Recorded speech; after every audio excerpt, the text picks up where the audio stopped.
Alright, so here's 5 more. A lot of them you're going to see are very similar, so you always want to try and take the first step, if possible. Multiply both sides by r. If that doesn't work, what you could always do is square both sides. But by multiplying both sides by r, that's kind of a good first step every time. So that gives me r squared, which is what I can use. And then I'm going to write it as r cosine of theta. Well, r squared, just like in the last one, was x squared plus y squared. R cosine of theta is x.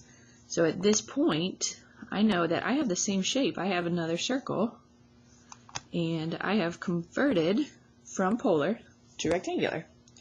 The one right below it is going to be almost identical. So if we go through multiply both sides by r, you're going to get r squared, which I'm going to convert to x squared plus y squared. That's going to give me 4, and then r sine of theta is y. So I've kind of skipped a few steps in this one because it is so similar. That's going to leave me with x squared plus y squared minus 4y equals 0. And it's another circle. If you want to go through, you could complete the square and actually find the center, radius, and sketch that graph if you really wanted to or needed to. Then we get to a little bit of a different equation. We have sine and cosine.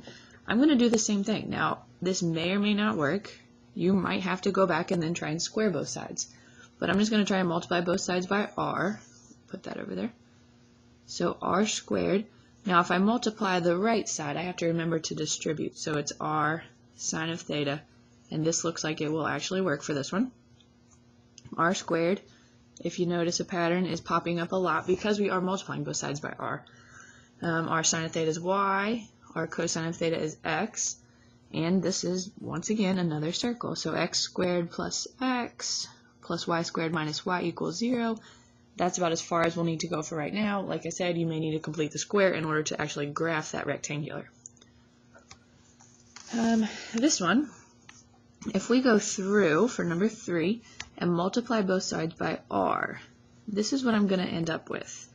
This guy is fine. I can turn him into x squared and y squared.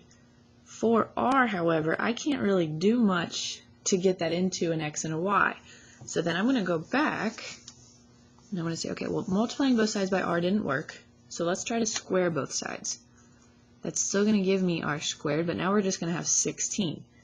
This one actually works out, because at this point, I've got everything I need. This is a circle. You would never have to complete the square. Your center would be 0, 0. Your radius would be 4. And if you think about this as a graph, that basically just means we start, if we're thinking polars, pretend these are each worth 2. You would start at the center, you're going to go out 4, that's your graph, and that's the same exact thing that we've got here in rectangular form. Then the last one looks like it's the most complicated. It may or may not be. So if we go through and we multiply both sides by r, it's going to give me r over here. Well, that's like r over 1, so that r is going to go up with the top, and we really are kind of at the same place we were back here when we have 4r. We have not gotten rid of this fraction. So what I always recommend, anytime you're manipulating equations, is get rid of fractions. So I'm going to multiply both sides by 1 minus cosine of theta.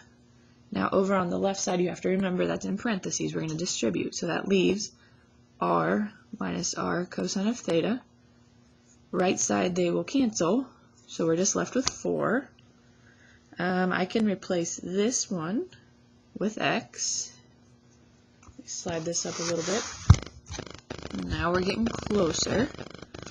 And at this point, we have an r, an x, and a 4. The only thing I need to get rid of is this r. So if I could get it to be r squared, then we're good to go. Problem is, if you go ahead and you square both sides right now, you're going to have r's and x's, and it's not going to work. So let's get r by itself. Now, if I multiply both sides by r, like we've done in all the others, it's not going to help because we're going to have an rx. If I square both sides, however, let's see where that gets me. So we have r squared. I can deal with this. This will give me 16 plus 8x plus x squared. So we're good. This side is all rectangular. Only thing I need to worry about is my r squared, which I know is x squared plus y squared. 16 plus 8x plus x squared. Now at this step, a lot of people will go through and say, oh, that's a circle. I got x squared and y squared. But if we get everything over, we'll pull it all over. We would subtract x squared. Those are gone. I have y squared equals 8x plus 16. This is actually a parabola. So you can't just go from the beginning. You can't just say, oh, it looks like it's going to be this. Oh, my equation is. So you've got to actually go all the way through to the end with your rectangular in order to determine what type of equation it actually is.